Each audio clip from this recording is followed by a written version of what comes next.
Last time is never found again. గడిచిపోయిన కాలం మరలా తిరిగి రాదు. అందుకే వర్తమానంలో మెరుగైన నిర్ణయాలు తీసుకోండి.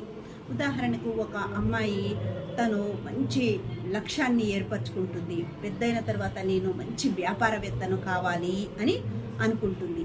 ఆ దిశగా హై స్కూల్ స్థాయి నుంచే ఎంతో కష్టపడి చదువుతుంది. తను ముందుగానే గ్రాడ్యుయేట్ కావడానికి ఎన్నో కోర్సులను నేర్చుకుంటుంది. తన క్లాస్లో కూడా ఫస్ట్ ర్యాంక్ సంపాదిస్తూ ఉంటుంది.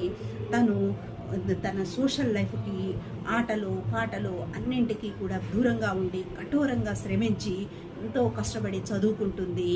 తను మంచి విశ్వవిద్యాలయంలో కూడా ప్రతిష్టాత్మకమైనటువంటి విశ్వవిద్యాలయంలో ఉత్తీర్ణత సాధించి మంచి గ్రేడ్లను సంపాదిస్తూ ఉంటుంది.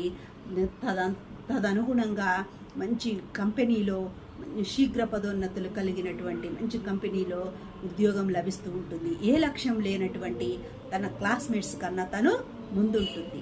మీరు కూడా ఒక విలువలను మీ యొక్క క్రిస్టలైజ్ స్ఫటికంలా నిర్మలం చేసుకొని మంచి నిర్ణయాలను వర్తమానంలో తీసుకున్నట్లయితే ఆ యొక్క లక్ష్యాలను త్వరగా చేరుకోగలుగుతూ ఉంటారు. Thank you for watching. Please subscribe, follow my videos.